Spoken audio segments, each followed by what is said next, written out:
का विषय है चौथ माता व्रत कथा। एक नगर में एक बूढ़ी माँ रहती थी। वह अपने बेटे की सलामती के लिए 12 महीनों की चौथ का व्रत करती थी। हर चौथ को पंसारी से थोड़ा सा गुड़ और घी लाकर 4 लड्डू बनाती, एक बेटे को देती, एक से पूजा करती, एक हथकार के लिए निकालती और एक चांद उगने पर खुद खा लेती थी।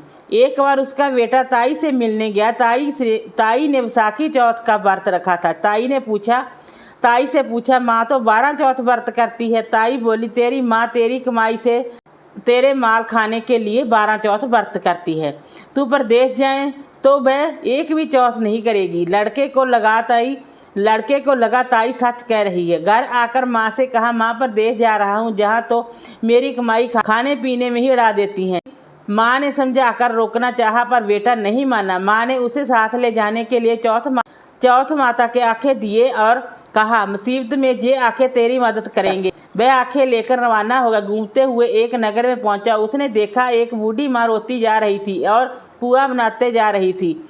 उसने कारण पूछा तो बूढ़ी माँ ने कहा, बेटा इस नगर की पहाड़ी पर एक दैत्य रहता है। पहले वह नगर में आकर कई लोगों को खाने के लिए मार देता था। अब राजा हर घर से एक आदमी दैत्य के पास भेजता है और आज मेरे बेटे की बारी है, इसलिए रो रही हूँ और उसी के लिए पुए बना रही हूँ। वह बोला, तू पुए मुझे खिला दे, तेरे बेटे की जगह मैं चला जाता हूँ। बूढ़ी माँ ने खीर पुए उसे खिला दिए। खा पीकर वह सो गया। रात को राजा के सैनिक आए तो बूढ़ी माँ ने उसे भेज दिया। दैत्य के सामने पहुंचने पर उसने चौथ माता के आंखें दैत्य की तरफ फेंक कर कहा, हे चौथ माता, यदि मेरी माँ मेरी सलामती के लिए व्रत करती है तो दैत्य का सिर कट कर गिर जाए। तुरंत दैत्य का सिर कट गया। लड़का वापस आ गया। राजा ने उसे उपहार देकर विदा किया। चलते हुए एक दूसरे राजा के नगर में पहुंचा। इस राज्य में आवा तभी पकता था जब एक इंसान की बलि दी जाती थी। सिपाहियों ने उसे पकड़कर आवे में चुन दिया।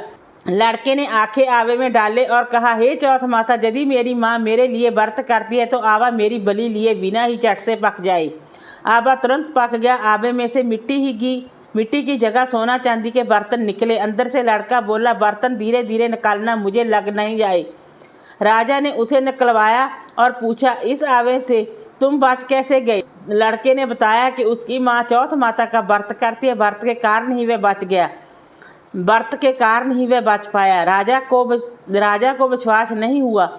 उसने एक चांदी की सुराही मंगवाई और कहा कि सुराही की नली से निकल कर दिखाओ, तभी मुझे विश्वास होगा। लड़के ने चौथ माता को याद करके आंखें सुराही में डाले और कहा, माँ भंवरा बनूं, सुराही से निकलूं। लड़का भंवरा बनकर सुराही से निकल गया। राजा ने खुश होकर राजकुमारी की शादी उसके साथ करवाई और सभी लोगों को चौथ माता का व्रत करने को कहा।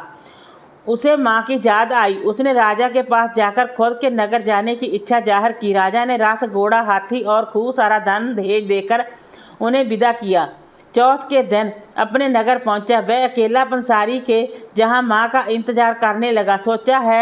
सोचा चौथ है तो माँ जहाँ जरूर आएगी। थोड़ी देर बाद लकड़ी टेकती हुई माँ आती दिखी। बेटा माँ के चरणों में गिर पड़ा। कहा, माँ मैं तेरा बेटा हूँ, मुझे माफ़ कर दो। माँ ने उसे गले लगा लिया। लोग चौथ माता की जय जयकार करने लगे। उस नगर के सभी लोग चौथ माता का व्रत करने लगे। हे चौथ माता, जैसे बूढ़ी माँ और उसके बेटे की सहायता की, वैसे हमारी भी करना। कहानी कहने सुनने वाले पर कृपा करना। बोलो चौथ माता की जय।